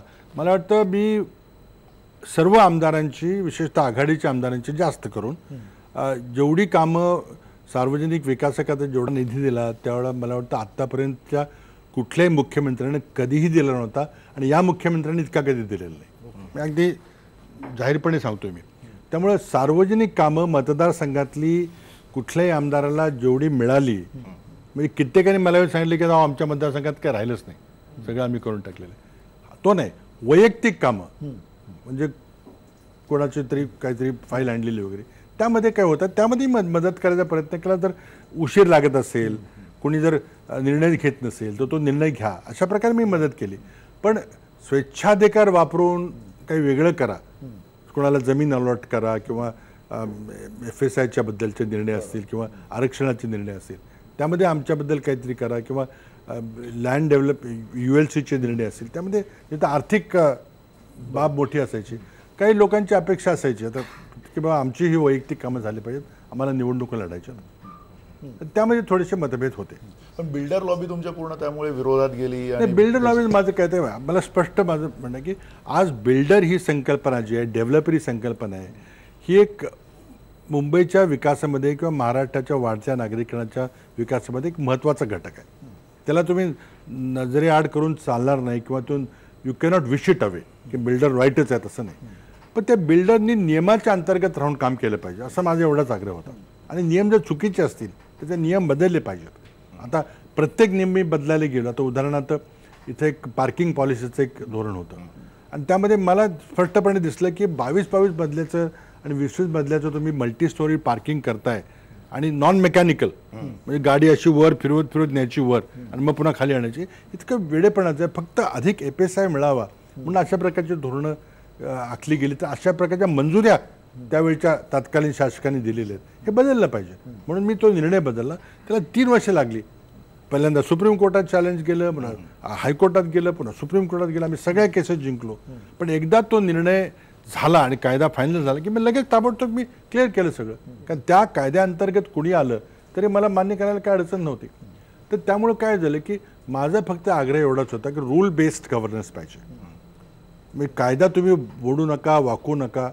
आणि त्या कायदा वाकवण्याकरता, बदलण्याकरता किंवा एखाद्या विकासकाला अधिक लाभ देण्याकरता जो वैयक्तिक स्वेच्छाधिकार वापरला जात असे अधिकाऱ्यांच्या पातळीवर आणि राजकीय पातळीवर, त्याला माझा विरोध होता आणि त्यातूनच हे प्रकरण घडलं होतं. सर, आणखी एक असा प्रश्न होता की आपला कारभार स्वच्छ राहिला, तुमच्यावरही कुठले आरोप झाले नाही. देवेंद्र फडणवीस भाजपचा चेहरा आहेत, पण त्यांच्यावर आतापर्यंत कुठलाही आरोप झाला नाही. दे आर क्लीन मिनिस्टर म्हणून ते समोर आले. तर तुम्ही देवेंद्र फडणवीस यांना किती रेटिंग देणार 100 पैकी? नाही, मी रेटिंगच्या भानगडीत कधीच पडत नाही. एक असं आहे की लक्षात घ्या की देवेंद्र फडणवीस हे बऱ्याच वर्षानंतर एक बरेच पॉवरफुल मुख्यमंत्री आहेत राजकीय परिस्थितीमुळं, स्वतः व्यक्तिमत्व म्हणून नाही. पण आमच्या वेळेला काय असायचं, नेहमी आघाडी सरकार असायचं. विलासरावजींच्या वेळेला सुद्धा वाद कसे झाले आपल्याला माहिती आहे. नंतरच्या मुख्यमंत्र्यांचे वाद व्हायचे, ते सगळे होतात. माझ्या वेळेलाही झाले.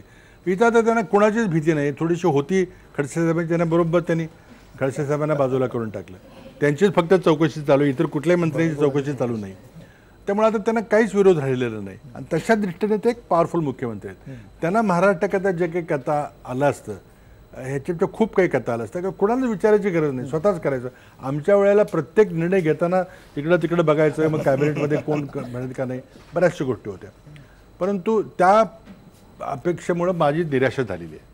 त्यांना जे करता आलं असतं ते त्यांनी केलेलं नाही. मला वाटतं काही जे मूलभूत प्रश्न आहेत, जे सहजासहजी सुटत नाहीत किंवा आघाडीमुळे एकमत होऊ शकत नाही, ते सगळे प्रश्न आता सोडवून झाले. असे कोणते 3 विषय आहेत तुम्ही सांगाल की जे मुख्यमंत्र्यांनी सोडवले तर महाराष्ट्राच्या संपूर्ण राजकारणाला, समाजकारणाला त्याच्यामुळे वळण मिळू शकेल? असे कोणते 3 महत्त्वाचे गोष्टी? 1-2 उदाहरणाची मी सांगितली. तर सहकारी चळवळीमध्ये काँग्रेस, राष्ट्रवादी काँग्रेसचा पगडा आहे, खरी गोष्ट आहे. भारतीय जनता पक्षाचा फार कुठं काही सहभाग नव्हता. भारतीय जनता पक्षाचा स्वाभाविकपणे आपण ती सहकारी चळवळ ताब्यात घ्यायचा प्रयत्न चाललेला आहे. पण आमच्या काळात ज्या चुका झाल्या, आम्ही सहकारी चळवळीमध्ये ज्या लोकांनी चुकीचं काम केलं त्यांच्यावर कारवाई केली नाही. काय म्हणायचं आपण, अरे आपलेच लोक आहेत, आपलेच कार्यकर्ते आहेत, कोणाचे नातेवाईक आहे, कोणाचं काय आहे, आणि सगळं पोटाशी खालत गेलो. आणि त्यामुळं जागतिकीकरणाच्या युगामध्ये सहकारी चळवळ टिकू शकली नाही. आपण साखर गोड लागला म्हणून मुळासकट खाल्ला ना काँग्रेसवाल्या. झालं, पण त्याला शिक्षा घ्यायला पाहिजे होते. काँग्रेसवाल्यांनी नाही, काँग्रेसवाल्यांनीच घालला सगळं. असं नाही म्हणजे आता राष्ट्रवादी आम्ही वेगळे मानत नाही म्हणून म्हणालो. ठीक आहे. पण असं झालं की ज्या काही गोष्टी काही ठिकाणी घडल्या, म्हणजे जे सहकारी चळवळीचं प्रचंड मोठं ग्रामीण अर्थव्यवस्थेमध्ये काम केलेलं आहे, ते कुणी नजरेआड करू शकणार. बरोबर. आज जे रुरल नेतृत्व निर्माण झालेलं आहे ग्रामीण भागात, ते चळवळीमुळे झालेलं आहे. आज शिक्षण संस्था असतील किंवा काय, पण त्यामध्ये जे गैरप्रकार झाले ते तिथल्या तिथं निपटून टाकायला पाहिजे होते आणि ती चळवळ सक्षम करायला पाहिजे होते. आम्ही कोणीच केली नाही. मी जेव्हा राज्य सहकारी बँक बरखास्त करायचा निर्णय घेतला त्यावर खूप गदारोळ झाला. का झाला? 1100 कोटी तोटा झाला होता. आता ही बँक 1100 कोटी तोट्यात का गेली, कशामुळे गेली? आणि 2 प्रशासक लावले, त्या प्रशासकाने 3 वर्षात तीच बँक 700 कोटी नफ्यात कशी आणली? तर असे निर्णय काय घ्यायला पाहिजे होते. पण तो निर्णय माझ्या दृष्टीनं एक आर्थिक संस्थेतल्या गैरव्यवहाराबद्दलचा होता, तो राजकीय निर्णय नव्हता. पण त्याला राजकीय निर्णय म्हणूनच त्याचा अर्थ काढला गेला. सिंचनाच्या बाबतीमध्ये अनेक प्रकल्प आपण सुरू केलेले आहेत, पण त्यामध्ये आता कुठेतरी ABC कॅटेगरायझेशन करून जे प्रकल्प अगदी शेवटच्या टप्प्यात आलेले आहेत त्यांना प्राधान्य देऊन बाकी सगळं फंडिंग थांबून ते प्रकल्प हाताबाहेर केले पाहिजेत. नंतर B कॅटेगरीचे प्रकल्प घेऊन असं कुठेतरी सरकारनं धाडसानं पाऊल टाकलं पाहिजे की एखादी कमिटी नेमा की बा हे प्रकल्प आता घ्यायचे जरी झाले असेल, पण आता सवंगड लोकप्रिय करता तिथला आमदार नाराज होईल, तिथला मंत्री नाराज होईल म्हणून आपण घेत नाही. तर असेही निर्णय आज या नव्या मुख्यमंत्र्यांना धाडसी निर्णय घेता येतील. मुख्यमंत्र्यांनी सर घेतलेल्या निर्णयाबद्दलच विचारायचं आहे. मेक इन महाराष्ट्र सुद्धा प्रोजेक्ट झाला, याबद्दल सुद्धा चर्चा करूया, पण घेऊया एक छोटासा ब्रेक.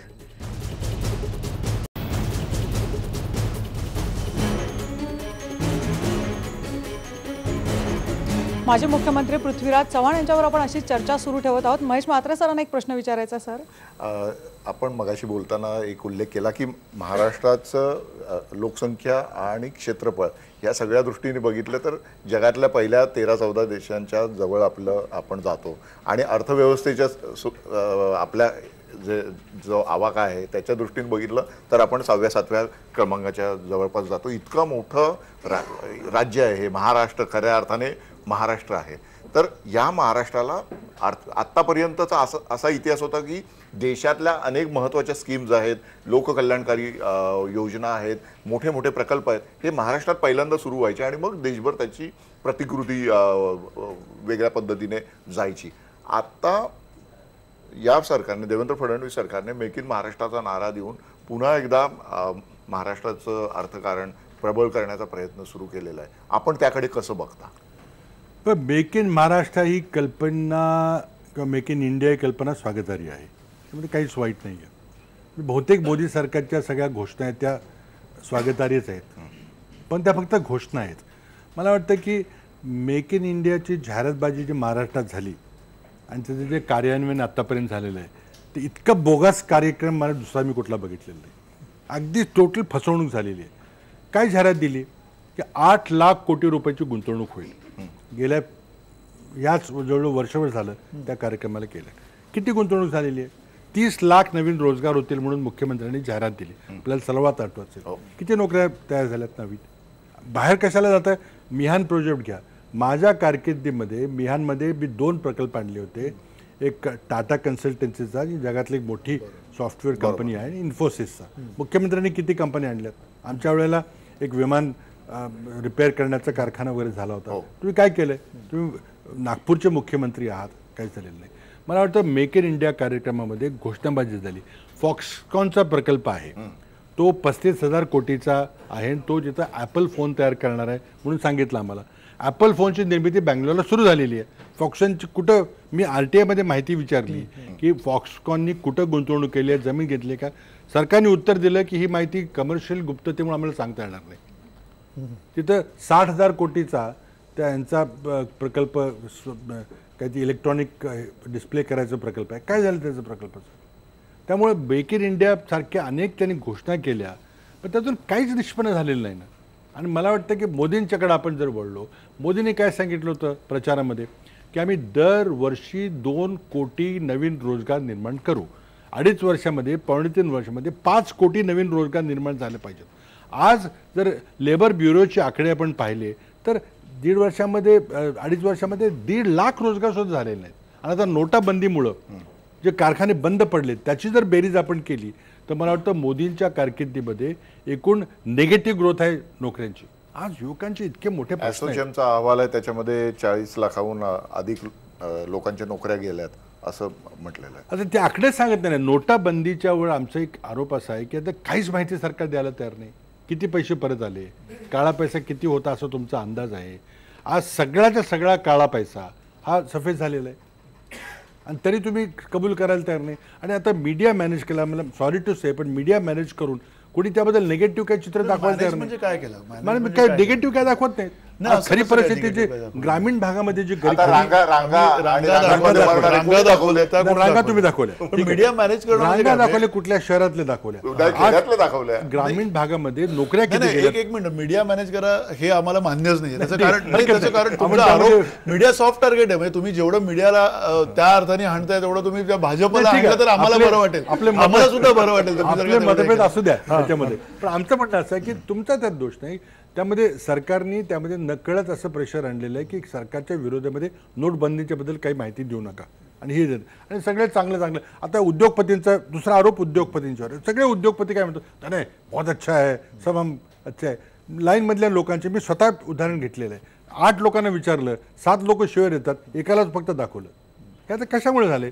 आता ती गोष्ट वेगळी. आता ते कशा प्रकारे मीडिया मॅनेज करतात किंवा कशा प्रकारे ते चर्चा करतात बघूया. पण आज नोटाबंदीमुळं एक साधा प्रश्न जर आपण विचारला की तुमचं जे मूळ उद्दिष्ट होतं सरकारचं की काळी संपत्ती नष्ट करायची, काळा पैसा नष्ट करायचा आणि भ्रष्टाचाराला मदत करायची, ह्यातलं एक तरी उद्दिष्ट 1% तरी सफल झालं का? उलट काळा पैसा जो 4-5 लाख कोटी काळा पैसा कदाचित असेल लोकांच्याकडं, तो तुम्ही सगळा सफेद करून दिला ना. तुम्ही देशाची माफी मागितली पाहिजे की एवढा त्रास लोकांना दिला. सगळ्या लोकांनी तुम्हाला 8 तारखेला आणि 9 तारखेला सगळ्या देशाने तुम्हाला पाठिंबा दिला होता. काँग्रेस पक्षाने देखील या निर्णयाचं स्वागत केलं होतं. पण आज तुम्ही आम्हाला उत्तर दिलं पाहिजे. काय मिळाले, काय साध्य झाले? काही साध्य झालेलं नाही. नोकऱ्या गेल्यात. आणि त्यामुळे नोकऱ्याचा आपण बोलत होतो, किती नोकऱ्या गेल्यात. आपण आता असोचॅमचा का मला वाटतं फिकीचा अहवालाचा उल्लेख केलेला आहे. 40 लाख नोकऱ्याबद्दल बोलतात. मग आता 5 कोटी नोकऱ्या तयार होणार होत्या, आता किती नोकऱ्या तयार झाल्यात? सगळे हे संपूर्ण अपयश आलेलं आहे. आज भारताबद्दलचं एक निगेटिव्ह चित्र तयार झालेलं आहे. किमान 2% GDPच्या विकास दरामध्ये कमी होणार आहे, डॉक्टर मनमोहन सिंग म्हटलेले आहेत. परंतु सरकारला त्याचं काहीच नाही आहे. एक एक एक मुद्दा आता कॅशलेस झालेलं आहे. एक मुद्दा त्यातला रेनकोटचा विषय आला, तो माध्यमातून कळला. म्हणजे रेनकोटच्या बाबत पंतप्रधानांवरती जी, म्हणजे माजी पंतप्रधानांवरती जी टीका केली ती माध्यमांच्या मार्फतच सगळ्यांपर्यंत पोहोचली. राहुल गांधी जे बोलतात तेही माध्यमांच्या मार्फत. माध्यमं जे दिसतंय ते दाखवत आहेत. माध्यम काही तुम्हाला म्हणजे तुमच्यावर सेन्सॉर लावलाय किंवा आणीबाणीसारखी परिस्थिती वगैरे असं काही केलं नाही माध्यमांनी. कारण मला ते जास्ती खटकतं अशासाठी की तुमचा परफॉर्मन्स कुठे आहे. कारण तुम्ही संसद चालू दिली नाही. मान्य ज्यावेळेला संसदेत पंतप्रधान बोलले त्यावेळेला ते एक्सपोज होतात, पण ते तुम्ही करू दिलं नाही त्यावेळेला. मान्य मला. परंतु माझा फक्त एवढा लिमिटेड मुद्दा असा होता की जे लोकांचा जो त्रास आहे ग्रामीण भागामध्ये विशेषतः, तो दाखवला जात नाही, तो वर्तमानपत्रातून येत नाही. आणि तो प्रचंड मोठा त्रास आहे लोकांना. तुम्ही तिथं ग्रामीण भागामध्ये जाऊन नोटबंदीचा काय परिणाम झाला आहे हा खऱ्या अर्थानं आपण तिथं आणलाय का? कदाचित मुद्दाम तुम्ही केलं नसेल, इतकी क्षमता आपण शहरातच जास्त लक्ष देतो, पण हे झालेलं आहे. आम्ही ग्रामीण भागात जातो ना, आम्हाला माहिती आहे काय परिणाम आहे. आता आपण मनमोहन सिंगच्या बद्दलच्या वक्तव्याचा उल्लेख केला. मला वाटतं की भारताच्या राजकीय इतिहासामध्ये इतक्या असंस्कृतपणाचं राजकीय विधान कुठल्याही पंतप्रधानांकडून आत्तापर्यंत झालं नव्हतं. आता हे त्यांच्या स्वभाव धर्म असेल किंवा त्यांच्या राजकीय जडणघडणीचा तो भाग असेल, पण मला वाटतं आपण मनमोहन सिंग पंतप्रधान झाले, अटल बिहारी वाजपेयीनं पाडलं, त्यांच्याबद्दल पहा. बुराजी देसाई गेले, नंतर इंदिराजी आल्या. असं वैयक्तिक पातळीवर जाऊन टीका करणं, त्याचा काय उद्देश काय त्यांचा? की रेनकोट म्हणजे काय की भ्रष्टाचाराची खूप प्रकरणं झाली, पण मनमोहन सिंगच्या अंगाने काही लागलं नाही. अरे तुम्ही पंतप्रधान आहात तर तुम्ही त्या तुरुंगात टाका नाही काय केला? तुम्ही काय बोलताय? तुम्हाला समजतं का? तुम्ही म्हणताय की माझ्याकडे सगळ्यांची जंत्री आहे. हे ह्याचं कोणी विश्लेषण केलं आहे का तुम्ही? हे पंतप्रधानांच्याकडून अपेक्षा अशी आहे का? तुम्ही धमक्या देताय, तुम्ही ब्लॅकमेल करताय का विरोधकांना? जर तुमच्याकडे काही पुरावा असेल तुम्ही शिक्षा केली पाहिजे. त्या माणसाची जागा तुरुंगात आहे. पण मला वाटतं हे तर असं असंस्कृतपणाचं ही वागणूक मला वाटतं फक्त मोदींच्याकडूनच अपेक्षित आहे. सर, हाच मुद्दा, असंस्कृतपणाची वागणूक तुम्ही म्हणताय जे काय नरेंद्र मोदी यांनी केलं, परंतु मनमोहन सिंग पंतप्रधान असताना त्यांनी जे विधेयक पास केलं, जे संसदेत होतं, तुमचे उपाध्यक्ष राहुल गांधी तेच विधेयक भर पत्रकार परिषदेत फाडून फेकतात. लोकशाही प्रणालीतल्या सर्वोच्च नेत्याचा, त्याच पक्षाच्या उपाध्यक्षांनी केलेला एवढा मोठा उपमर्द इतिहासात दुसरं उदाहरण, माझं वय लहान आहे, मला दिसत नाही. तुम्ही रेनकोटचा एवढा मोठा मुद्दा करता, पण तुमच्याच उपाध्यक्षांनी एवढी मोठी, आणि हा फक्त पंतप्रधानाचा अपमान नव्हता सर, हा संसदेचा आणि ज्या ज्या लोकांनी तुम्हाला मतदान केलं त्या सगळ्यांचा अपमान होता. तेव्हा तुमच्यापैकी एकही नेता बोलला नाही. तुम्ही पीएमओचे नेते होते, तेव्हा देखील कधी ना कधी मनमोहन सिंग यांनी खंत व्यक्त केली असेल, पण हाही दुटप्पीपणा नाही. नाही, आता असं आहे की ती जी घटना घडली तेव्हा मी त्या ठिकाणी नव्हतो, मी इथं होतो त्यावेळेला. आणि त्यावेळेला नंतर राहुल गांधींनी त्यांची स्वतः व्यक्तिगत जाऊन दिलगिरी व्यक्त केलेली आहे, माफी मागितलेली आहे की चुकीचं वर्तन झालं. आता संसदेचा त्यामध्ये काही भाग नव्हता. हा निर्णय राजकीय पातळीवर काँग्रेस अध्यक्ष आणि पंतप्रधानांच्या मध्ये झाला होता आणि त्यानंतर अध्यादेश काढला होता. त्यामध्ये संसदेचा भाग नसतो, त्यानंतर पुढे येतो संसदेचा भाग. आणि ते चुकीचं होतं हे स्वतः राहुल गांधींनी त्याबद्दल दिलगिरी व्यक्त केलेली आहे, माफी स्वतः पंतप्रधानांची जाऊन मागितलेली आहे की माझ्याकडून चूक झाली. आणि त्यामुळं चूक झाली म्हटल्यानंतर प्रश्न होता, आता नरेंद्र मोदींच्याकडून ती अपेक्षा आपण करायची का? नाही, व्यक्तिगत ठीक नाही, मला वाटतं जाहीर पण मागितले, तर ते प्रसिद्ध सगळ्या पेपरमध्ये झालेली आहे. त्या म्हणजे हे चुकीचं असेल तर चूक म्हटलं पाहिजे. तसं आपण मोदींची चूक झाली मान्य करूया ना. अपेक्षितच आहे, पण तुम्ही त्याला असंस्कृतपणा म्हणता. पण तेव्हा काँग्रेसचा एकही मोठा नेता त्यांच्या पंतप्रधानाच्या बाजूने बोलला नाही. हे सर्वात वेदनादायी होतं की ज्या पंतप्रधान तुमच्यावर विश्वास ठेवून काम करतायत, त्याच पंतप्रधानाचा एकही कॅबिनेट मंत्री बोलत नाही की राहुल गांधींनी केलं ते चूक आहे. आज तुम्ही असंस्कृत म्हणता पंतप्रधानांना. चूक आहे म्हणूनच तर त्यांनी माफी मागितली जाऊ ना. नाही, मी कॅबिनेट बद्दल बोलतोय की जे सेनापती ज्या सैन्याच्या भरोशावर लढतोय ते सैन्य मागे वळून बघतात तर राहुल गांधीच्या मागे ते अध्यादेश फाडून फेकतायत. कसं लढणार तो पंतप्रधान? आणि मग काय चूक आहे? जे पंतप्रधान बोलले की ते एक दुबळे, मनमोहन सिंग हे एक दुबळे पंतप्रधान होते, हे म्हणण्यात काय चूक? असं आहे की पंतप्रधान डॉक्टर मनमोहन सिंगच्या 10 वर्षाच्या कारकिर्दीमध्ये देशाची जी आर्थिक प्रगती झाली आहे ते देशाच्या इतिहासात कधी झाली नाही. पंतप्रधानांनी जे अमेरिकेशी करार करून जे काम केले ते दुबळं म्हणणं चुकीचं आहे. उलट काय मोदींनी जे नवाज शरीफ यांच्याकडे जाऊन तिथं काहीतरी गिफ्ट वगैरे नेऊन दिलं आणि त्यांचा केप कापला, त्यांनी काय देशाचं काही भलं झालं का? त्यानंतर लगेच हल्ले झाले. आणि त्यामुळे परराष्ट्र धोरणामध्ये नरेंद्र मोदी यांच्या संपूर्णपणे अपयशी ठरलेले आहेत. तो आता ठीक आहे, धोरणाचा भाग आहे, त्याला मी राजकीयपणे विरोध करू, पण मनमोहन सिंग हे दुबळे पंतप्रधान होते म्हणणे हे अन्यायकारक आहे, बिलकुल खरं नाही आहे. तरी काम काय केलं तर बघा ना, म्हणजे आक्रस्ताळेपणा करणं, एकमेकाला शिवाय देणं, ह्याला जर आपण स्ट्रॉंग म्हटलो आणि जे मोदींनी ज्या प्रकारे वक्तव्य केले ते म्हणजे फार बहादुरीचं वक्तव्य असं म्हटलो आपण, तर ते चुकीचं ठरेल. सर, असाच एक थोडा प्रश्न आहे की पंतप्रधान नरेंद्र मोदी म्हणत आहेत की काँग्रेसमुक्त भारत करणार आहे. ह्याला कुठे काँग्रेसचे नेते जबाबदार आहेत का? कारण की काँग्रेसचे नेते एकमेकांशी तसा पगावा तसा सुसंवाद नसतो त्यांच्यात. ह्याला तुमचं काय उत्तर आहे याच्यावर? नाही, काँग्रेस मुक्त तर होणार नाही ते. आता त्यांना त्यांची वक्तव्य त्यांना करायचे असतील ते करू द्या त्यांना निश्चितपणे. यापूर्वी काँग्रेसचा पराभव झाला होता, पण तुमचं म्हणणं बरोबर आहे की आज बाहेर वागताना जरी आपसातले मतभेद असते तरी ते चव्हाट्यावर दिसले नाही पाहिजेत. आणि ही आत्ताच्या पिढीचे जे नवीन नेते आहेत त्यांची ती काळजी तरी घेतलीच पाहिजे. किती मतभेद असू शकतात, पण ते सोडवायचं एक राजकीय परंपरा काँग्रेसची आहे, ते आम्ही योग्य प्रकारे सोडवतो. ते जाहीर जेव्हा वक्तव्य होतात किंवा वर्तमानपत्रातून एकमेकावर टीका होती ते चुकीचंच आहे, ते थांबवलंच गेलं पाहिजे. मुंबई महानगरपालिका निवडणुकीमध्ये तर तुमच्या पक्षासमोर तेच सगळ्यात मोठं आव्हान आहे. पक्षांतर्गत समोरासमोर एकमेकांवर जे वार प्रहार सुरू आहेत. नारायण राणे सांगतात मी प्रचार करणार नाही, मग कोणीतरी मनधरणी केल्यावर ते म्हणतात की ठीक आहे चला काही ठिकाणी करेन.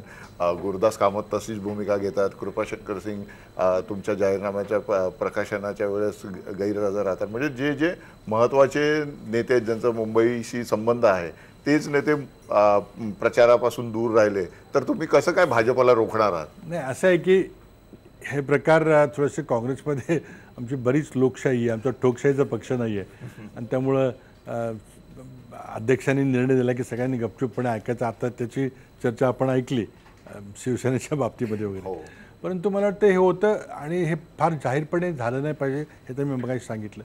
पण काँग्रेसमध्ये परंपरा आहे की एकदा ते तिकीट वाटपाचा प्रश्न मिटला, प्रचार सुरू झाला, तर वाद पडला की मग सगळे लोक कामाला लागतात. अर्थात आमच्यापुढं आव्हान आज मोठं आहे शिवसेना भारतीय जनता पक्षाचं, कारण सत्तेमध्ये भारतीय जनता पक्ष आहे. आणि मला वाटतं की आपल्याला आत्ता जे वाटतंय किंवा या दोघांच्या भांडणामुळं काँग्रेस पक्षाचा पॉईंट ऑफ व्ह्यू पुढे येत नाही आहे, कारण विकासाचा मुद्दा पुढे येत नाही. हे जरी आज खरं असलं तरी शेवटी जेव्हा आपण अंतिम टप्प्याकडे जाऊ आणि मतदानाचे आकडे घेऊ तेव्हा काँग्रेस पक्षाची परफॉर्मन्स फार चांगला असेल. उलट आता शिवसेनेच्या लोकांच्याकडून काँग्रेसची तारीफ व्हायला लागली आहे. त्यांची काय स्ट्रॅटेजी मला समजत नाही की चांगलं काम केलं. उद्धवजी आपल्या सहकाऱ्यांना नालायक म्हणतात आणि काँग्रेसला चांगलं काम केलं म्हणतात किंवा काँग्रेसच्या काँग्रेस आणि शिवसेनेचं अंडरस्टँडिंग आहे असा आरोप आहे, पण ते खरं नाही आहे. ते खरं नाही आहे, कारण काय कित्येक वेळेला सोयीप्रमाणे कोणी कोणावर आरोप करतं. काही ठिकाणी भाजपची अंडरस्टँडिंग असं म्हणतात, असं नाही आहे. चव्हाण साहेब, खरं तर आघाडी सरकारच्या काळात राष्ट्रवादीचा विरोध हा तुमचा USP होता, पण आता तीच तुमची मर्यादा बनून गेली का? कारण तुमची क्षमता असूनही तुम्हाला विरोधी पक्षनेतेपद मिळत नाही राज्यात. आता राज्यात आमचं विरोधी पक्ष नेतेपद आमच्याकडेच आहे ना आज. आता संख्या मी वैयक्तिक विरोधी पक्षनेते मी स्वतःहून जेव्हा आमचे प्रभारी आले होते तर मी त्यांना विनंती करून सांगितले की दुसऱ्या कोणाला तरी तरुण कार्यकर्त्याला आपण डेव्हलप केलं पाहिजे, त्यांना द्या, मला नको आहे. 4 वर्ष मला मी या सत्तेच्या खुर्चीवर बसलेलो आहे आणि शेवटी नैतिक जबाबदारी पराभवाची माझी घेतली पाहिजे. जरी आज मोदींची लाट असेल किंवा विशिष्ट परिस्थिती निर्माण झाली असेल, शेवटी मी नेतृत्व केलेलं आहे आणि त्यामुळे मलाच पुन्हा हे पद द्या म्हणून आग्रह करणं बिलकुल चुकीचं आहे. त्यामुळे मी जाहीरपणे सांगितलेलं आहे की मी स्वतः शिवसेनेनं सांगितलं की कुणाला दुसऱ्याला द्या. आता त्यांनी कुणाला दिलं काय दिलं हा यात मी काही भाग घेतला नाही. फक्त माझ्याबद्दल जेव्हा विचारणा झाली, आमचे 2 नेते आले होते, खडगेजी आणि मोहन प्रकाशजी, त्यांच्यावर चर्चेला प्रत्येकाला वैयक्तिक रीतीनं प्रत्येक आमदाराला बोलावलं होतं. त्यावेळेस मी माझं मत त्यावेळेला व्यक्त केलं होतं. महापालिका निवडणुकीमध्ये काँग्रेस शिवसेनेला पडद्यामागून सपोर्ट करणार का? राष्ट्रवादी काँग्रेस आघाडी? बिलकुल नाही. आम्ही 30 वर्ष शिवसेनेनी मुंबई महापालिकेची सत्ता राबवलेली आहे आणि मुंबईचे जे मूलभूत प्रश्न आहेत, जे आंतरराष्ट्रीय एक शहर म्हणून आपण मुंबईकडे पाहतो, सर्वात मोठं मेट्रोपॉलिटन शहर आहे, काय प्रश्न सुटलेले आहेत आणि त्यामुळं शिवसेनेला सत्तेमध्ये ठेवणं, एक क्षणभरी ठेवणं योग्य नाही आहे आणि त्याचा अर्थ भारतीय जनता पक्षाला आणायचं बिलकुल नाही आहे. ते दोघंही त्या लायकीचे नाहीत. त्यांना ते आता मुख्यमंत्र्यांना मला प्रश्न विचारायचा आहे, तुमचा दोघांचा वेगवेगळा जाहीरनामा आहे मुख्यमंत्र्यांनी आम्ही मुंबईकरता काय काय करू म्हणून सांगितलेलं आहे. तुमचा समजा महापालिकेमध्ये पराभव झाला तर तुम्ही काय ते करणार नाही का? समजा काँग्रेस पक्ष आला किंवा आणखी कोणी आला, तुम्ही काय करणार नाही का? ते तुमचे मुख्यमंत्री म्हणून जबाबदारी आहे. आणि त्यामुळं मुख्यमंत्र्यांची परिस्थिती अडचणीची असते की मला वाटतं म्हणून महापालिकेच्या निवडणुकीमध्ये महापालिकेचं जे कार्यक्षेत्र आहे, घटनेने त्यांना जे नमूद करून दिलं त्याच कार्यक्षेत्रावर चर्चा झाली पाहिजे. आता उदाहरण सांगायचं झालं तर कोस्टल रोड आहे. तो कोस्टल रोड आमच्या वेळेला देखील प्रस्ताव आला होता की तो महापालिकेने करावा आणि त्याबद्दल अंतिम निर्णय काही झाला नव्हता. पण माझं आज असं म्हणणं आहे की कोस्टल रोड हे सरकारने केला पाहिजे, महापालिकेकडे ती क्षमता नाही आहे. आज आपण मुंबईतले साधे रस्त्याचं जर परिस्थिती पाहिली, ज्याप्रमाणे ब्लॅकलिस्टेड कॉन्ट्रॅक्टरनाच कॉन्ट्रॅक्ट दिली जातात आणि समजा लोएस्ट स्टँडर्डला त्यामुळं मग आपण दिलं गेलं पाहिजे, पण ब्लॅकलिस्टेड लोकांना तुम्ही का बोलवता? किंवा समजा लोएस्ट स्टँडर्डने एखाद्याने काम केलं, निकृष्ट दर्जाचं काम केलं, त्याचं बिल कसं क्लिअर होतं? अंडरस्टँडिंग कमिटीमध्ये काय चाललेलं आहे? विलासरावजींनी इतका चांगला शब्द तो कॉइन केलेला आहे, स्टँडिंग. त्यामध्ये काहीतरी मूलभूत बदल केले पाहिजे. त्यामुळे शिवसेनेला बिलकुल सत्तेमध्ये एक क्षणभरी ठेवता कामा नये. आणि त्याचबरोबर भाजप तिथं आली म्हणजे काहीतरी करेल हे बिलकुल चुकीचं आहे. भाजपने राज्याचं काय वाटोळं केलेलं आहे ते आपण बघतोय. आता महापालिकेची सत्ता घेऊन त्याची पण आणखी वाट लावणार का काय? त्यामुळे ह्या दोघांनाही तिथं राहता कामा नये अशी आमची ठाम भूमिका आहे. सर, चर्चा करता खूप रंगतदार व्हायला लागली होती, पण वेळेअभावी आपल्याला थांबावं लागतंय. पण या न्यूजरूम चर्चेमध्ये सहभागी झाल्याबद्दल खरोखरच आभार. धन्यवाद. थँक्यू. IBN लोकमतमध्ये बातम्यांचा ओघ मात्र असाच सुरू राहणार आहात. तेव्हा पहा फक्त IBN लोकमत.